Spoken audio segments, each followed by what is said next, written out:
Hey, Slater Crusaders, America's the greatest country in the world. Thanks so much for being here. Let's start off talking about this very silly Jon Gruden controversy. Everyone is so wound up like a top. Everyone's just losing their minds over the stupidest things ever. All right, here's what we need to know first before we even have this conversation. There used to be actual slaves. I want people to know this. There were human beings who were slaves. Could you imagine you yourself being a slave? Let me ask you this. How did you sleep last night? No, I don't mean good sleep or bad sleep. How did you sleep last night? Was it on a bed? Did you sleep on a bed? That's a miracle. That's a miracle. When you laid down last night on a bed, did you say, thank you, God, for this bed? And you woke up this morning, you said, I had a bed the whole night. Oh, God, thank you for this bed. I pray that I get another one tomorrow. Did you do that?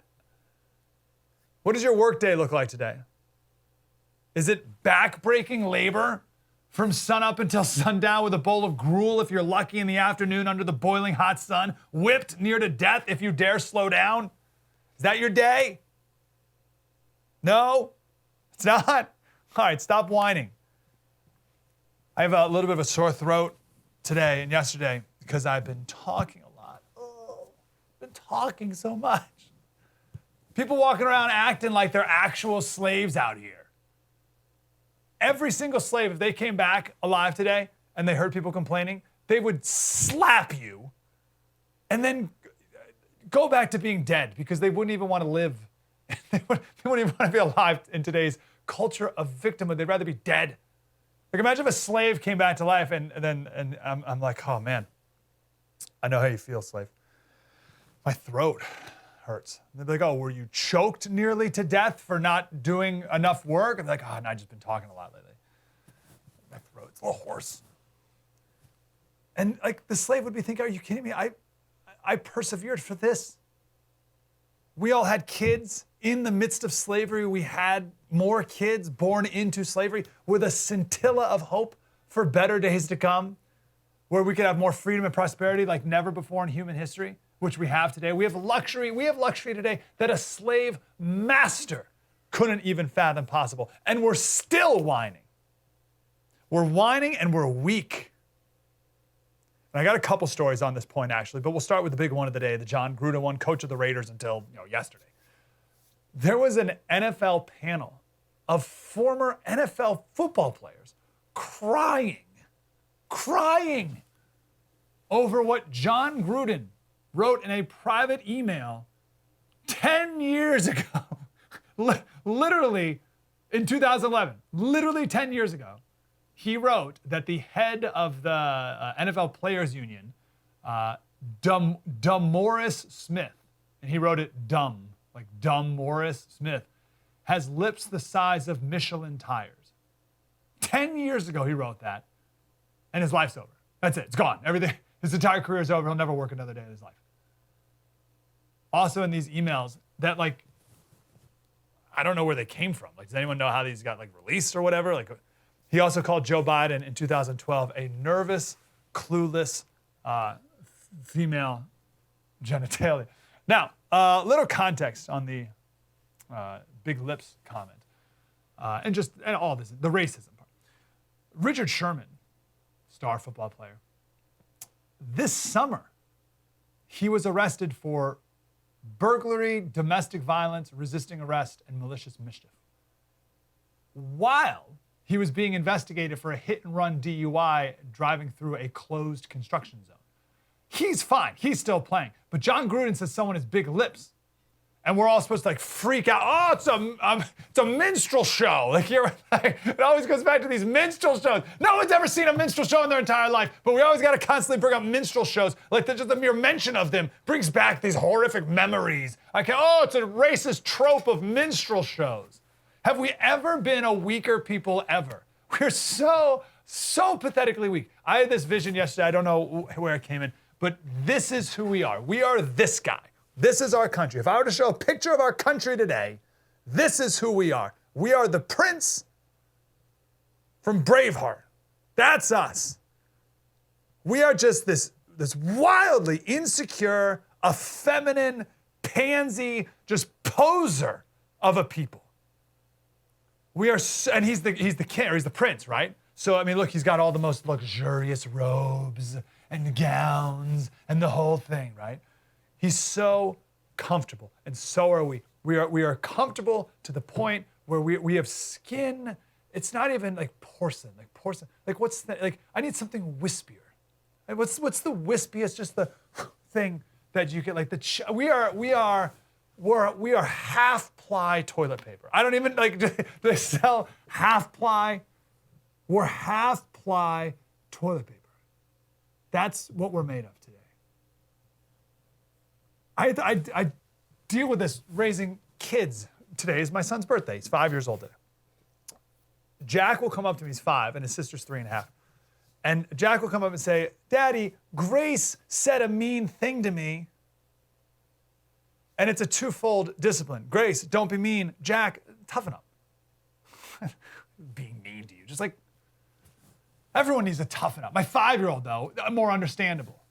Grown men, just the imagery is as clear as day. This imagery right here. If you were a slave, you can't fathom that. So just let's start over. Imagine a slave. And someone insulted the slave, like insulted them. You're ugly. The slave wouldn't care. But you and I, we all have grown up in the most pampered, privileged existence of all time. So now if someone insults someone else, it's a mortal wound to my soul. Oh, you said a mean thing. Oh, that's how we're all acting. You're telling me this guy who Jon Gruden made fun of, was he really hurt by this? Of course he wasn't. So why pretend to be hurt? That's the question. Of course he wasn't actually hurt. So why are we pretending to be hurt? And why do the rest of us have to pretend to be hurt on this guy's behalf? Oh, I feel so awful. Why are people crying? Is it Randy Moss? Is that what it was? Randy Moss is crying. Why? Why are we pretending to be even weaker than we are? And it's because weakness has been weaponized. Weakness has been weaponized. This is Mike Tirico, and this is just my point on what's true doesn't even matter. So Mike Tirico's fellow Monday Night Football commentator, worked with him for a bunch of years. Here's what Mike Tirico says. I was with Jon Gruden at the time, 7 years as my partner on Monday Night Football. I probably know Jon better than anybody in the league on a personal level. He said it right. He was ashamed of the comments in the email. Sure, the comments in the email are wrong. But my experience kind of parallels Tim Brown, who played for Jon. Brown said he never experienced or saw anything that would say Jon was racist in any way. That was exactly the experience I had. 7 years of traveling, 3 days together on the road together every single week. Never a racist in any way whatsoever. So what matters the most here? A comment in an email about someone's lips 10 years ago, or someone's actual actions and behaviors with friends and colleagues that he's worked with, where none of them can point to a single racist thing that he's ever done. And we're all like, oh, I'm so offended, oh. It's not just this story, though. It's all over the place. Everyone's overreacting to everything all the time. This is the local New York City news. This, and the fact that this is new, maybe if you're in Podunk, whatever, and there's nothing to talk about, this is New York City. I reckon there's a lot of stuff to talk about in New York City. This made the news on all of the local news networks. A racist incident forced a Long Island theater to cancel a performance over the weekend. It happened after Sunday's 2 p.m. performance of Smokey Joe's Cafe at the John W. Engelman Theater in Northport. One of the cast members was walking outside the theater when someone yelled a racial slur. Unclear whether that person was in the theater previously or just walking down the street. The cast member reported it to the theater officials, who then canceled the 7 p.m. performance. The crime was reported to the police, but the victim did not want to file a report. Wait, what? What happened? Small town theater. After the show, they're all out in the front, I guess, and someone yelled a racist slur out loud. So they canceled the next show. Well, why? What? What? I don't get it. And why would all the local news in New York City cover that? So here's the deal. It either didn't happen, and this is a brilliant marketing ploy by the theater to tell everybody about the performance of Smokey Joe Robinson, the Northport Theater. So it either didn't happen, or it was a black person who did it, because that is almost always the case. Or it was some mentally ill, high on crack homeless person or whatever, walking down the street just yelling random stuff. But why are we pretending like we all live in slave times? Just go do the next show. Like, isn't the show must go on? Like, the show must go on unless someone outside the theater yells a thing I don't like, and then we gotta cancel the whole. We just gotta cancel it. I got one more for you. This is University of Michigan. The dean of the School of Music, a big-time famous composer himself, he was teaching a course on Shakespeare. And the class began with him showing the 1965 version of Othello. This is where Othello was played by Laurence Olivier wearing black makeup. And a kid, there he is right there, and a kid freaked out. One of the students freaked out, got him fired. Got him fired for showing blackface. That's not blackface, right? Blackface has like a mocking intent. It's like a minstrel show, right? This guy, Laurence Olivier, one of the greatest actors of all time, was playing Othello in a Shakespeare play. And by the way, Othello's not even black, he's Moor. M-O-O-R, he's not even a black guy. It's like, how could you look at that and be offended? It's Othello. So the professor made the mistake of apologizing. You never apologize to these people because they're not interested in your apology. They just want to destroy you. So you can't give them anything, right? So he made an apology. And in his apology, he listed all, and I didn't read the apology, but I'm sure it was this very like, oh, I'm sorry, and I will do better, and blah, blah, blah. And in this apology, he listed all the times that he has casted black people for different starring roles that he was in charge of. And of course, that just made it worse. Because what are you doing? These people are not interested in truth. They just want to make everyone as miserable as they are. That's all they want. They're miserable people. They're miserable people who are not grateful for anything. They're weak, pathetic, effeminate, like that prince there, basked in luxury their entire lives. They can't function in life. They can't do it. They're not productive. They have no fulfilling goals, purpose, or meaning and existence to life. We're all just randomly here anyway because of evolution. So what's the point? When you die, you die. So nothing matters. So they're just miserable in their life entirely. They don't take care of themselves. So they don't have any boyfriends or girlfriend. They have no long-term committed relationship. Their lives suck. So all they can do is just destroy the lives of other people to make themselves feel better. That's their only known existence, their only purpose. The only way they get a little high is by destroying other people around them. So if you're a productive, this is like so mind-boggling to me. You're a productive adult. Okay, there's this dean of the University of Michigan School of Music, right? You're a composer, for the love of you. You create beautiful music.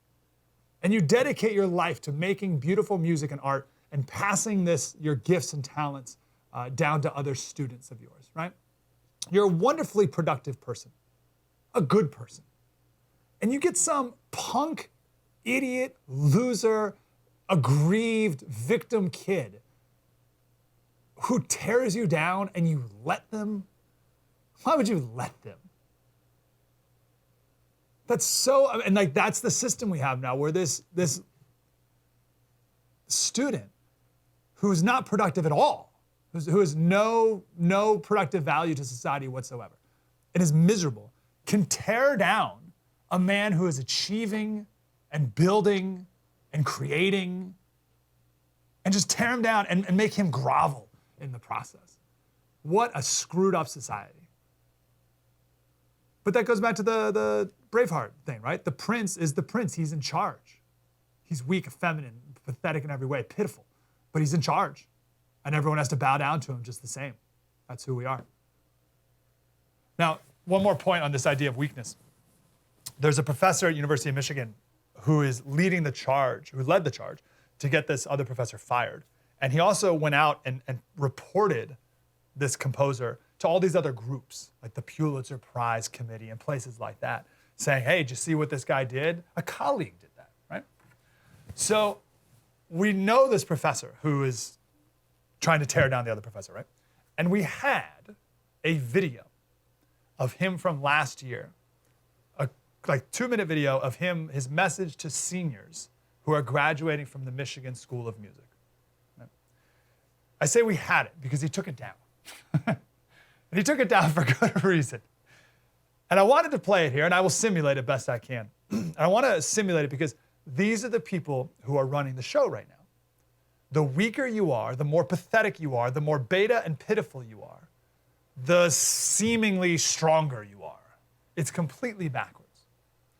So this is an adult male who's speaking to the graduating seniors from the School of Music. So these are adults, fellow adults, their graduation. I'll do my best impersonation.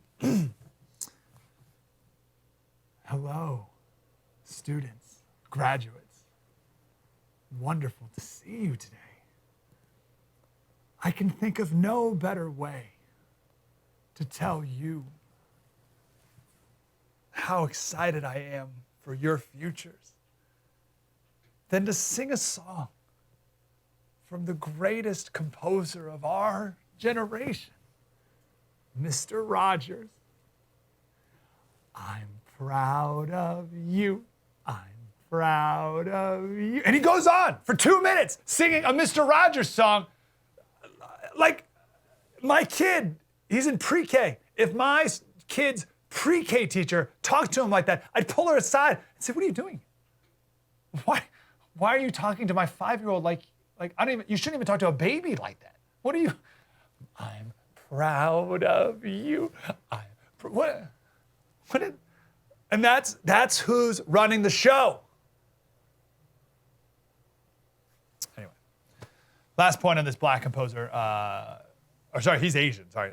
A fellow colleague, a black composer, conductor, came to the defense of the Michigan professor and said, what is everyone doing? He's a wonderful man. We've worked together a bunch of times. He's fantastic. He's not a lick racist. And of course you should be showing Othello because it's an amazing production and Laurence Olivier is amazing and this whole thing is completely absurd. But that doesn't matter. Good on him for coming out and having the courage, but people's lives are ruined. And I think this is all done, whether it's done on purpose, I don't necessarily think so, but in the end, the result's the same. It is all desensitizing us to this madness. And we're at the point now where it's been going on long enough where I think more and more people see this as normal. They're like, well, yeah, of course you cancel someone and destroy their life over anything, over any given moment if anyone's offended by it, right? That's just like what we do now. And it's normal, and it shouldn't be normal, and we should never consider it normal. Because the more normal it becomes, then the less anyone ever comes to anybody's defense. Because even if I come to Jon Gruden's defense, then, oh, look at Slater here is racist as well, right? So everyone stays silent. And then that tiny minority of people who are causing all this fake outrage, they win. We're so weak now. I'm just thinking of the commies in China who are just like loving this, right? They're just gonna walk right over us. When they decide to, they're gonna walk, they'll just breathe in our general direction and we'll just keel over. We'll triple vax, double masked, a commie will breathe on us and we'll just keel over and feel, oh, that's how weak we become. Amazing. So I'll say something that you're not allowed to say anymore. Man up. Mike Slater Show. Spread the word.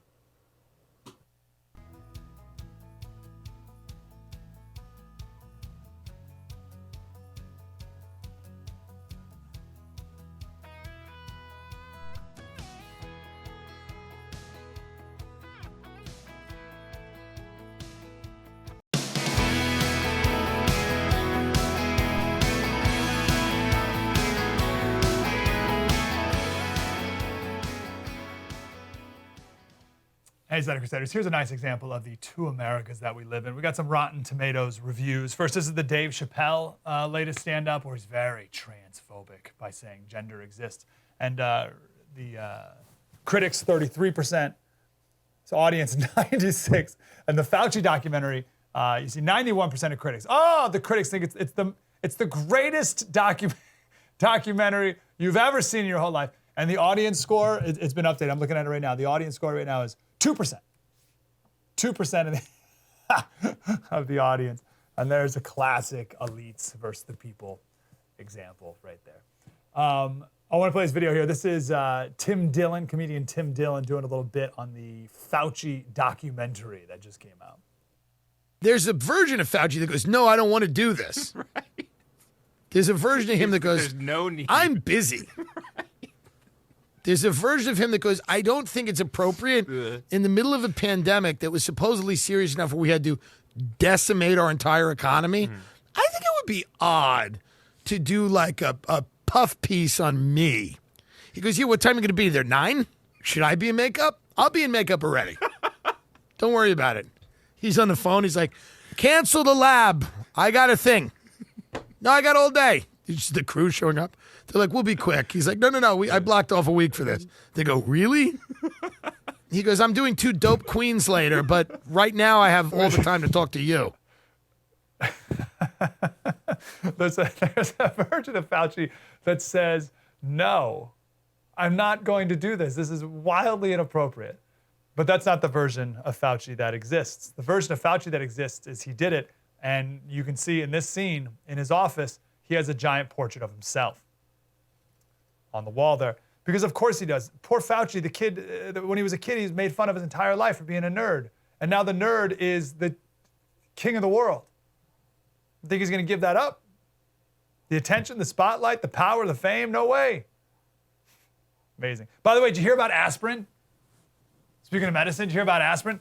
For what, decades now, the recommendation from the experts is that you should take a low-dose aspirin to prevent a heart attack, to prevent your first heart attack. And that's all the experts, right? And now the experts say, whatever you do, do not take a low-dose aspirin to prevent your first heart attack. It could cause serious complications. Wait, but I thought the science was settled. No, science wasn't settled? Science wasn't. Okay. Like now it's settled. We're like, it's super duper settled now. Before it was just like kind of settled. Now it's super duper settled. Don't take the aspirin. No questions asked anymore. Don't ask any more questions now. But for some reason, everything related to COVID is very settled too. It's super duper settled.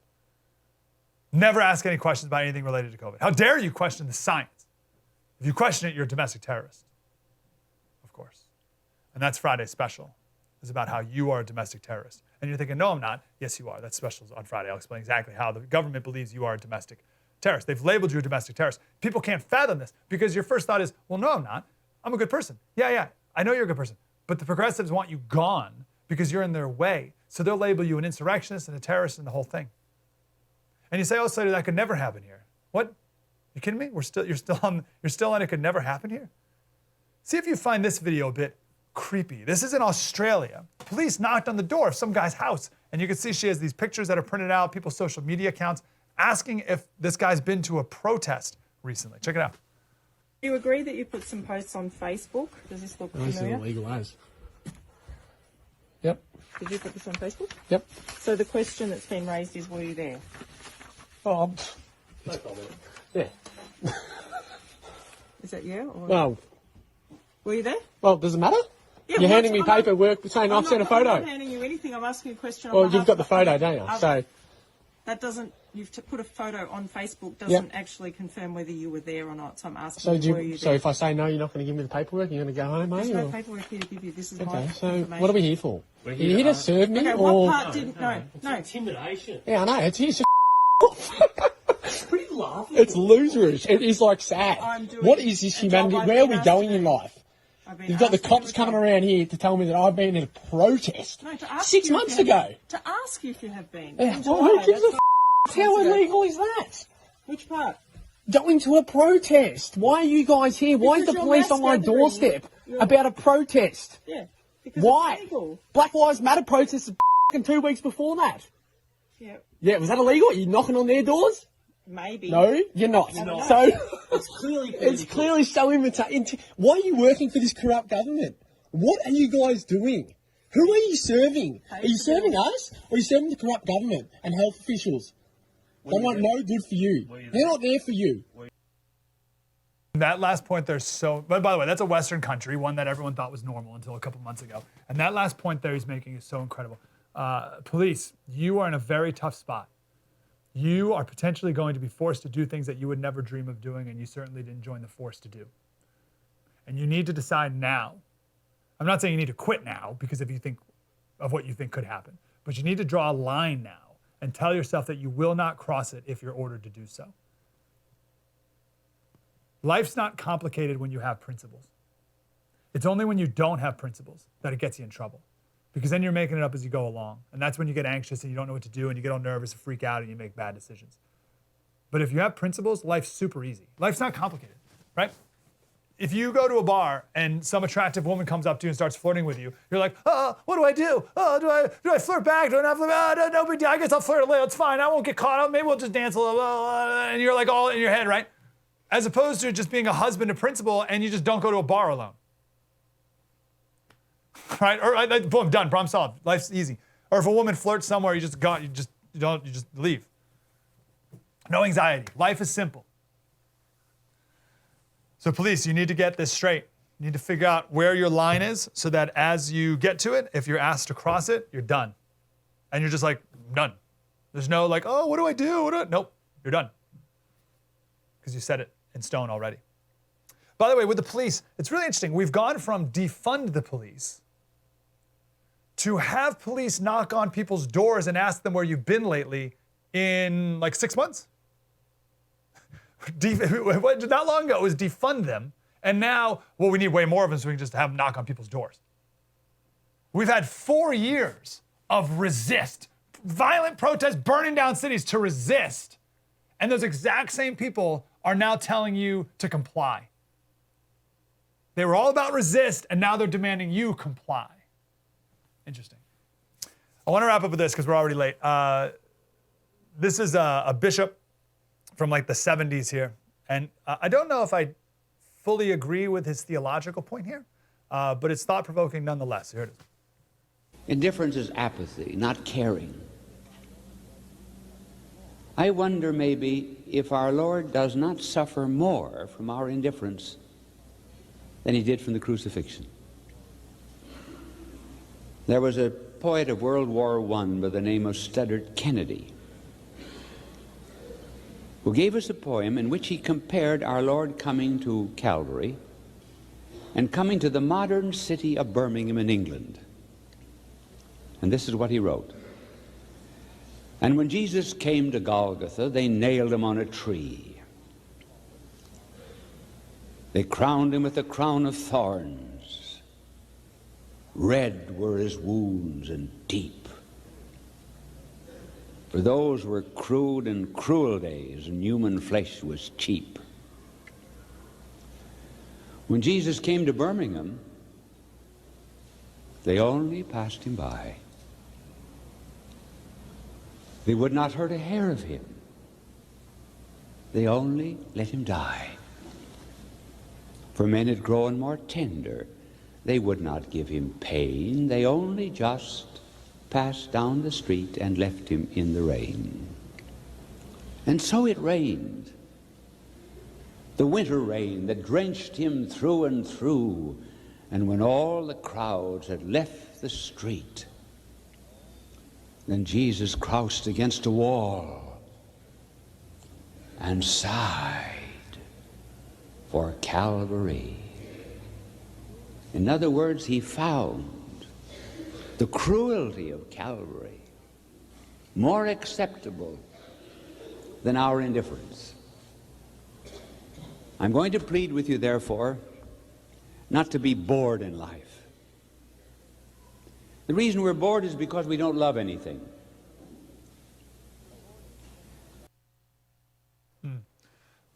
there's a lot of theological questions there and things we're talking about, but I want to make a societal one. We've been so beaten down by everything. We're made to feel indifferent. We're exhausted even. This was one of my post-election analyses of why Trump lost, is our country was just exhausted. The media just abused everyone for 4 years. Absolute torment and harassment by the media. And the American people just said, enough already, make it stop. And they either didn't vote for Trump or they voted for Biden just because they thought it would give them some peace. And look at what peace has given you. Look at what peace has given you. I think so many people go along with the evils around them because it's easier. It's just easier. And we become indifferent. Indifferent to right and wrong, indifferent to good and evil because it's comfortable. And comfort and ease is the highest virtue. It's easy. We just want things to be easy. And I'd argue things are too easy, which is why so few people are taking a stand. I got to go, but I'll give you a little hope with Texas. Texas banning vaccine mandates. That's called taking a stand. But the question is, what's a business to do? Let's say you're Southwest Airlines, you're stationed in Texas. The feds tell you you have to vaccinate. The state says you must not vaccinate or force vaccination. It'll go to the courts and hopefully freedom will win. And then we'll once again be grateful for the 4 years and the 3 Supreme Court appointments of the bin Laden of domestic terrorists, Donald Trump, the greatest deplorable of them all, whose presidency might be saving us from full-blown tyranny, or at least holding back the floodgates for now. Don't be indifferent anymore. True story. Mike Slater. Spread the word.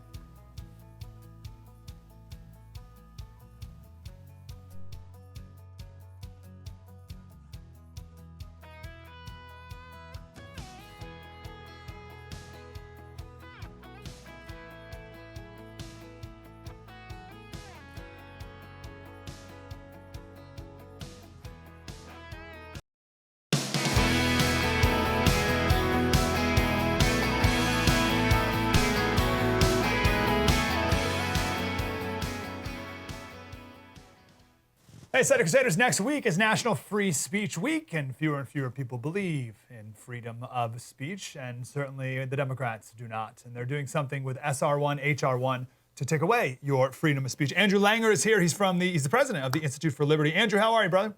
I'm great, Mike. Thanks for having me on. This is such an important topic. Well, I'm grateful you're here because when we've talked about HR1, it's been a while, and SR1, we kind of glossed over this one part of it because there's a lot of different parts to it. So tell me about the charitable donation part.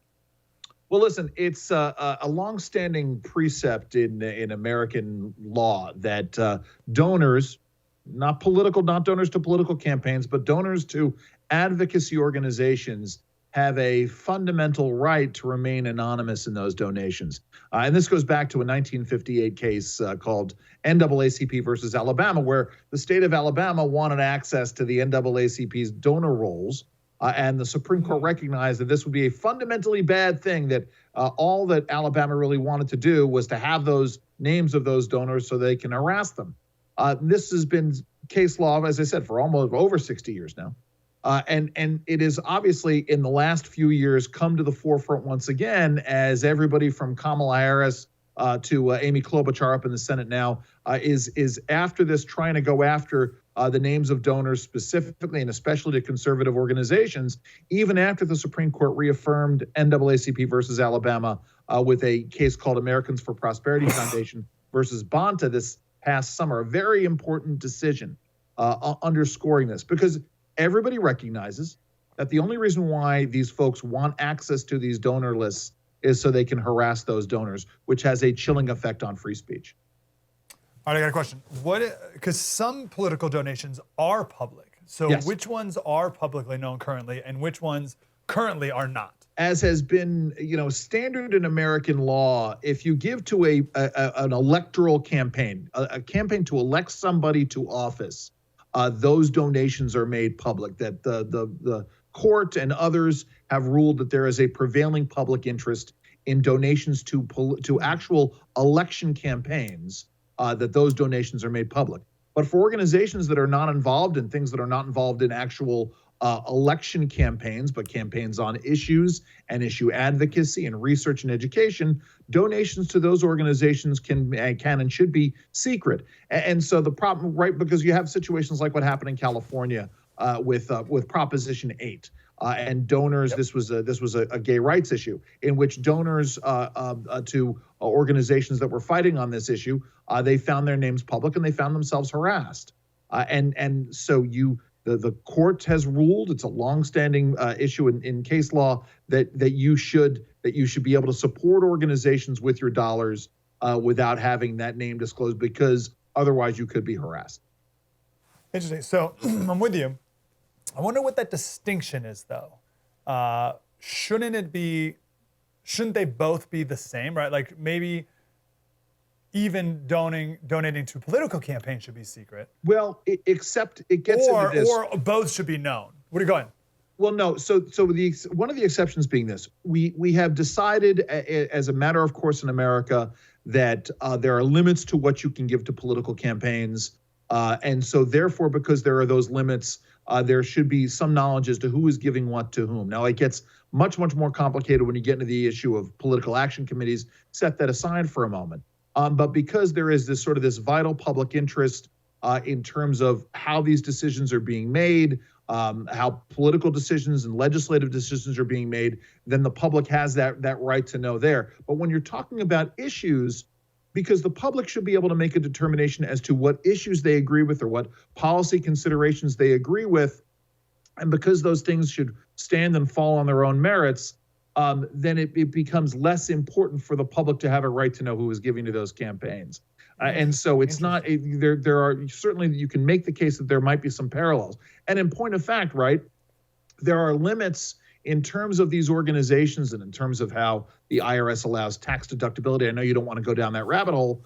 In terms of the amount of political activity, actual political activity that these organizations can do. So, for instance, real quick, if you give to a political campaign for office, someone who's running for office, you have to disclose, who you are and the amount that you've given, and those donations are not tax deductible. If you give to an organization that engages in advocacy on policy, well, those donations can be made anonymously, and there are no limits. But organizations that do that, they can't get involved in electoral issues because that's the line that we've drawn. And then for organizations that do research and education and analysis, they can't engage in any political activity. And so for them, donations to them can be made anonymously, and those donations are tax deductible. So there are lots of different ways that we treat these depending on the amount of electoral activity that the organizations do. That makes sense. Let me give you a devil's advocate. I know what you think about this. Because I'm sure the people in favor of this say, oh, it's all about transparency. We're all about transparency. Yeah, freedom of speech, but we, the people, have a right to know who is speaking and how they're speaking and to what extent they're speaking through their money by donating to organizations which do speaking. So transparency is good, and that's the principle. And that's the argument that they make. But the counterpoint to this is, right, there's a balancing of interest that's involved. And we recognize that in terms of this transparency, when you're advocating on issues, the chilling effect on free speech can be so great. And this is exactly what Justice Roberts said in this case over the summer, AFP v. Bonta, that because the threats are so great when you support organizations that other folks might not agree with or believe in or what have you, that the chilling effect itself augurs for the law to weigh down on the side of anonymous donations. Yeah. Right? All of these things are always a balancing of interests. And so, yeah, there's an interest in transparency, and that transparency comes on the legislative side of things and for the people who are actually engaging in the legislating in the election process. But when it comes to issues, there's a different standard that's applied. Makes a lot of sense. We got to run, but what is this part of HR 1 called? Just so we can keep a radar out for it. This is what's called the Disclose Act, DISCLOSE. And so keep an eye on this. There's a lot of debate that's going on about this. But after the Supreme Court case over the summer, it's going to be a very high bar that Senate Democrats are going to have to overcome in order to get the Disclose Act passed and maintained as constitutional. Andrew Langer, you can donate anonymously to the Institute for Liberty, which he is the president of. iChooseLiberty.org, yes, you can. There you go. Thank you, Andrew. Appreciate you, man. Good stuff. Disclose Act. We've got a new insight into critical race theory. We'll do it next. Spread the word.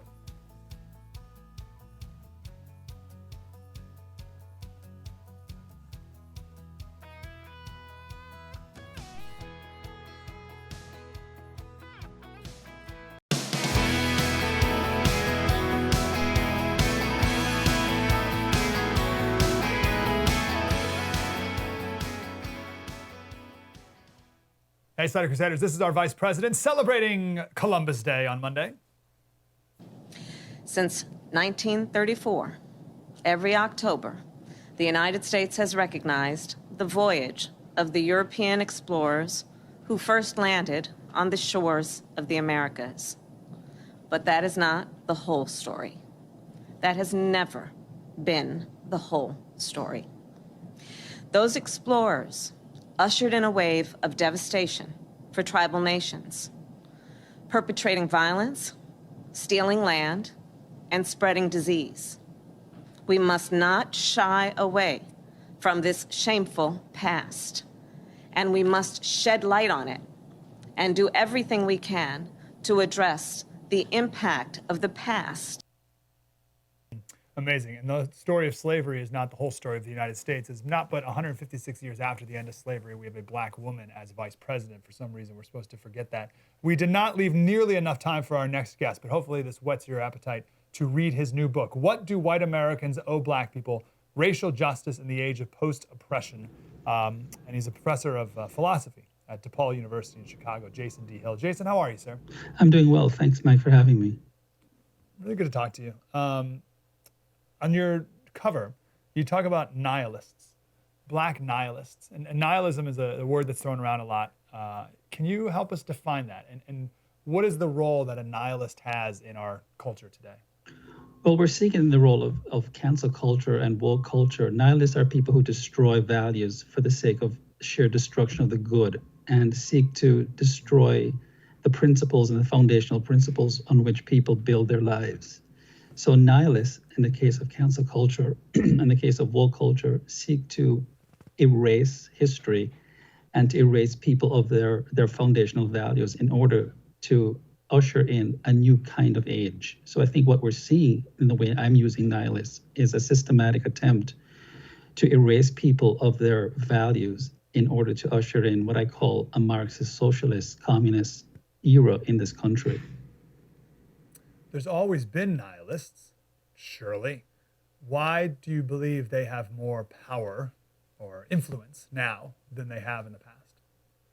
Well, there have always been nihilists, but this is the age of nihilism because I think the chickens have come home to roost, as I make very clear in the 4th chapter of my book, that the age of postmodernism and the age of cultural